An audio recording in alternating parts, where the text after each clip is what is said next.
రోడ్లని ఎక్కడికక్కడ వాటర్మయం నీటితో నీకు సముద్రం మాదిరిగా పరిస్థితి కనపడుతుంది. నిన్న కన్నా చూసాం ఎంత వర్షం పడ్డదో. సో నిజంగానే ఇవన్నీ కూడా చెరువులు నాలాలు కబ్జా చేసి కట్టడం వలన ఇటువంటి పరిస్థితి వచ్చిందని చెప్పి ఎప్పటి నుంచో అంటూ ఉన్నారు. ఆయన ఎక్కడ కూడా కట్టడం లేదు. సో నిజంగానే ఇటువంటి అక్రమ కట్టడాలను కూల్చివేత కార్యక్రమం హైడ్రా అని చెప్పేసి, సరే అది డ్రామా అనుకోవచ్చు, ఏదో మొత్తంగా తెరలేపై తీసుకొచ్చారు. సో కేటీఆర్ గారు జన్వాడ ఫామ్ హౌస్ మీద పడ్డారు. సో ఆ ఫామ్ హౌస్ ఆయన నాది కాదు, మా ఫ్రెండ్ది, నేను లీజు తీసుకున్నాను ఆయన చెప్పడం. సో ఏంటి నిజంగానే ఇవన్నీ? ఇప్పుడు ఇందులో కాంగ్రెస్ నాయకులు కూడా ఇది చుట్టుకుంటుంది. మరి ఇది కాంగ్రెస్ నాయకులు చుట్టుకుంటుంది తర్వాత డ్రామా, వీళ్ళ హైలైట్ కోసం ఒకళ్ళ బూచిగా చూపించారని మళ్ళీ మీరే అంటున్నారు. సో ఏంటి దీని మీద ఏం మాట్లాడతారు మీరు? చాలా మంచిది. నేను ఏమంటున్నానంటే తెలంగాణ రాష్ట్రంలో ఉన్నటువంటి దేశంలో ఉన్నటువంటి మేధావులు దీని అంటే క్షుణ్ణంగా పరిశీలిస్తున్నటువంటి అంశం. చాలా మంచిది కూడా, చాలా మంచిది కూడా. ఎలాంటివి దీంట్లో శశబిషలు లేవు. అయితే 2-3 విషయాలు మనం మాట్లాడాలి. ఈ 2-3 విషయాలు ఏంటంటే, రేవంత్ రెడ్డి గారి గాడ్ ఫాదర్ అయినటువంటి చంద్రబాబు నాయుడు కట్టడాల నుంచి, లేదా దానికంటే ముందు నందమూరి తారక రామారావు గారు, లేకపోతే కోట్ల విజయభాస్కర్ రెడ్డి గారు, లేకపోతే ఇంకా కాస్త పోతే బూరుగుల రామకృష్ణారావు గారి నుంచి మనం లెక్క తీసుకుందాం. ఎక్కడైనా పర్లేదు, ఎక్కడి నుంచైనా లెక్క తీసుకుందాం. హైదరాబాద్ జంట నగరాలలో జంట జలాశయాలు ఉన్నాయి. బ్రహ్మాండమైనటువంటి ఒక మంచి వాతావరణం ఉన్నటువంటి హైదరాబాద్ని ఈరోజు ఎక్కడ చూసినా కబ్జా కోరుల చేతుల్లో ఉంది. దాంట్లో ఎలాంటి ఒక చదువుకున్న ఉన్నత చదివినటువంటి వ్యక్తిగా దీని మీద నేను కొంత స్టడీ చేసిన వ్యక్తిగా చెప్తున్నా. అంటే కొంత నేను గతంలో దీని మీద పని చేసిన ఉంటాయి. నేనేమంటున్నానంటే, సరే రేవంత్ రెడ్డి గారికి ఈరోజే కొత్తగా హైడ్రా కనిపించింది, సంతోషం. ఆయనకు అక్రమం చేయడానికి కానీ, ఆయన బ్లాక్మెయిల్ చేయడానికి కానీ, పార్టీలో ఉన్న వాళ్ళని కాస్త తొక్కి పెట్టడానికి కానీ, లేకపోతే అవతల పార్టీ వాళ్ళని భయపెట్టించడానికి కానీ, లేకపోతే కాంట్రాక్టర్లను బెదిరించడానికి కానీ ఒక హైడ్రాను సృష్టించినటువంటి ఒక గొప్ప ఇది. తప్పేం లేదు. నేను ఎలాంటి దానికి తప్పలేదు. మీరు మాట్లాడాను. నేనేమంటున్నాను, సరే నేనే దానికంటే ఎక్కువ మాట్లాడలేదు, సంతోషపడన్నా. నాగన్నా నువ్వు చెప్పాను నీ టైం వచ్చినప్పుడు పెద్దనా. నేనేమంటున్నా అంటే, రవణ చాలా మంచిది తీసుకున్నాడు అంటున్నాను. నేను తప్పేముంది అంటున్నాను. నేనేమంటున్నా అంటే, రేవంత్ రెడ్డి గారి ఫామ్ హౌస్ నుంచే ప్రారంభం చేద్దాం అంటున్నాను నేను. ఎస్, హైడ్రా వెల్కమ్ రంగనాథ్ గారు, చాలా సంతోషం. నీ జేసీబీలు, నీ జూమ్ కెమెరాలు రేవంత్ రెడ్డి గారి ఫామ్ హౌస్ దగ్గర నుంచి స్టార్ట్ చేద్దాం అంటున్నా. రేవంత్ రెడ్డి గారు కట్టినటువంటి FTL దగ్గర కానీ, లేకపోతే ఫుల్ ట్యాంక్ జోన్ కానీ, లేకపోతే బఫర్ జోన్ కానీ, లేకపోతే పార్కుల కబ్జా స్థలాల నుంచి కానీ, నీ బినామీలు, లేకపోతే మీ అన్న తిరుపతి రెడ్డి కానీ, కొండల రెడ్డి కానీ, ఇంకొకరు రెడ్డి కానీ, కృష్ణారెడ్డి గారు కానీ కట్టిన దాని నుంచి, కొండల రెడ్డి గారు కట్టిన దగ్గర నుంచి స్టార్ట్ చేద్దాం అంటున్నా.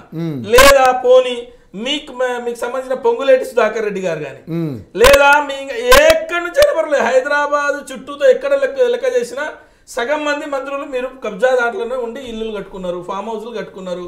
ఈ రోజు అంటే దాదాపు 20-30 ఫ్లోర్లు లేపింది కూడా చెరువులలో లేపిర్రు అంటున్నా నేను. ఆ నుంచే స్టార్ట్ చేద్దాం, ఆ నుంచే కెమెరాలు పెడదాం అంటున్నా. రేవంత్ రెడ్డి గారి ఫామ్ హౌస్ దగ్గరికి పోదాం, రేవంత్ రెడ్డి గారి బినామీ ఫామ్ హౌస్ల దగ్గరికి పోదాం, మన పొంగులేటి శ్రీనివాస్ రెడ్డి గారు, లేకపోతే మన బట్టి విక్రమార్క గారిది కానీ, ఎవరైనా సరే, లేకపోతే నీకు తొత్తులుగా ఉన్న కొంతమంది IASలు కానీ వాళ్ళ దగ్గర కూడా ఉన్న కొంతమంది IASలు బినామీలుగా పెట్టుకొని ఈరోజు కబ్జా కోరల్లో ఉన్నటువంటి చెరువులను పరిరక్షించదాం అని మనం మౌనం అంటున్నాం. సరే, మా కేటీఆర్ గారి పని చెప్పారు. ఎస్, మా కేటీఆర్ గారు సిద్ధంగా ఉన్నారు. రా, మేము తప్పు చేస్తే మా ఫామ్ హౌస్ ఆయన లీజుకు తీసుకున్నాడు, లీజుకు తీసుకున్న ఫామ్ హౌస్ కూడా ఒకవేళ తప్పు ఉంటే కూలగొట్టమని చెప్తున్నాం. ఎస్, మేము చెప్తున్నాం. మేము ఒక ఉద్యమకారులుగా, తెలంగాణ ఒక నిష్టగల కార్యకర్తలుగా, BRS పార్టీ సైనికుడిగా నేను కూడా చెప్తున్నా. మా కేటీఆర్ గారు కానీ, మా హరీష్ రావు గారు కానీ, మా కేసీఆర్ గారు కానీ, మా పార్టీ నాయకులు ఎక్కడ ఏది తప్పు చేసినా దాన్ని నిలబెట్ట చేసేద్దాం. ఎట్ ద సేమ్ టైం అవే JCBలు, అవే బుల్డోజులు మనం చక్కగా రేవంత్ రెడ్డి ఫామ్ హౌస్ దగ్గర తీసుకుపోదాం, పొంగులేటి ఫామ్ హౌస్ దగ్గర తీసుకుపోదాం, నీ కాంగ్రెస్ నాయకుల ఫామ్ హౌస్ల దగ్గర తీసుకుపోదాం అంటున్నా. తప్పేం లేదంటున్నా. నేను ఈ విషయంలో కూడా వీళ్ళది ఏం తెలుసా, అటెన్షన్ ని డైవర్షన్ చేయడమే.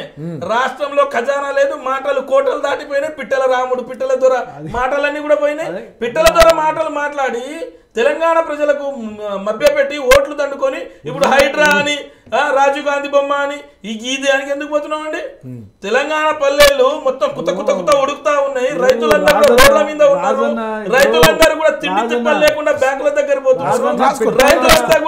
రైతులందరూ కూడా ఎంఆర్ఓ ఆఫీసుల చుట్టూ తిరుగుతా ఉన్నారు, బ్యాంకుల చుట్టూ తిరుగుతా ఉన్నారు.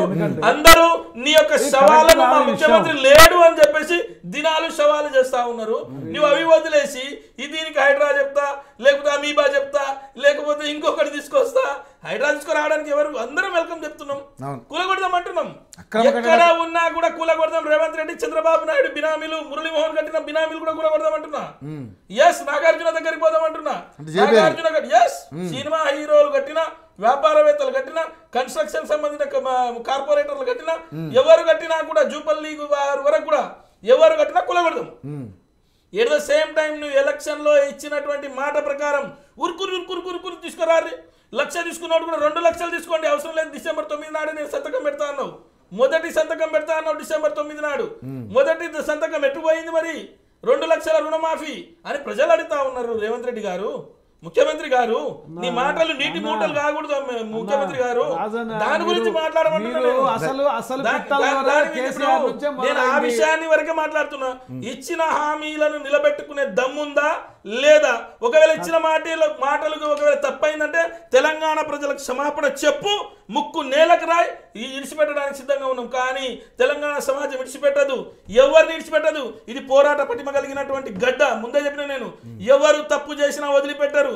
ఇచ్చిన మాట తప్పినా కూడా, మాట తప్పిన ఏమంటారు ఊళ్ళలో తెలుసు కదా, ఆ రకంగా రేపటి నువ్వు ఆ చరిత్రహీనుడు కాకూడదు అని చెప్పేసి నా కోరిక.